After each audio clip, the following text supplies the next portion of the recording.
जो आपकी प्रश्नावली 3.1 है, ठीक है, इसका नाम क्या था? दो चर वाले रैखिक समीकरण युग्म। अब इसमें पहला प्रश्न ये कह रहा है कि कक्षा 10 के 10 विद्यार्थियों ने गणित की पहली प्रतियोगिता में भाग लिया। यदि लड़कियों की संख्या लड़कों की संख्या से 4 अधिक है तो प्रतियोगिता में भाग लिए लड़कों और लड़कियों की संख्या ज्ञात कीजिए।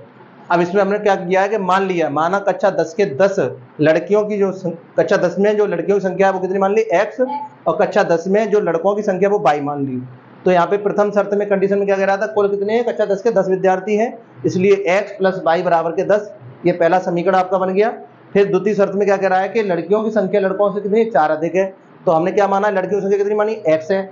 अब लड़कों में हम जोड़ देंगे तभी तो बराबर होगा, तो लड़कों में हमने जो y मानी थी उसमें 4 जोड़ दिया हमारा, ठीक है। अब हम y को इधर ले आए तो x माइनस के y इक्वल टू 4 हो गया, ये आपका दूसरा समीकरण हो गया।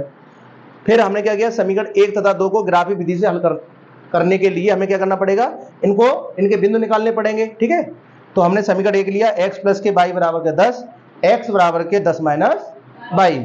तो यहाँ से हमारा x और y के रूप में हमने सारणी बनाई, जिसके लिए कम से कम 2 बिंदु की आवश्यकता होती है हमें, ठीक है। तो हमने क्या किया है कि x यानी कि y की वैल्यू कितनी मान ली? पहले 2, और यहाँ पे 10 में से 2 जाएंगे कितने बचेंगे? 8। फिर हमने y की वैल्यू कितनी मानी? 3, 10 में से 3 जाएंगे कितने बचेंगे? 7। फिर y की वैल्यू कितनी मानी? 4। फिर अगर 10 में से 4 जाएंगे तो कितने बचेंगे? 6। इस तरीके से जो हमारे बिंदु बने वो 8,2, पहले x का लिखा जाएगा और फिर y का। तो 8,2, फिर दूसरा बिंदु 7,3, तीसरा बिंदु 6,4। फिर हमने समीकरण नंबर 2 लिया, आपका जो समीकरण नंबर 2 था x माइनस के y इक्वल टू 4। यहाँ से y माइनस का उधर जाकर क्या होगा बेटा?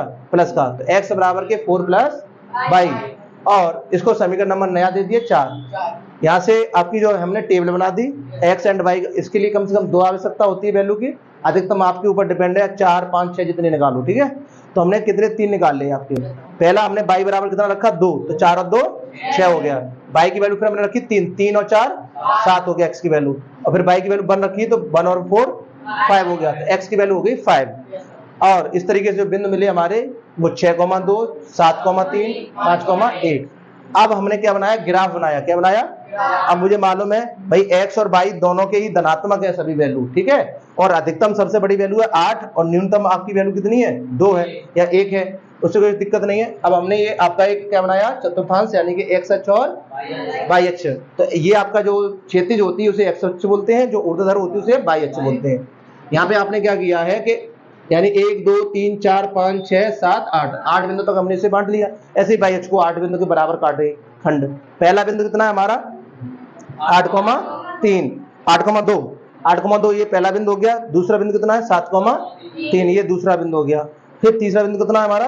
6,4, तो ये तीसरा बिंदु हो गया। ये किस समीकरण का है? ये है बेटा, बोलो, x प्लस वाई बराबर के 10, ये वाला समीकरण, x प्लस वाई बराबर 10, ठीक है।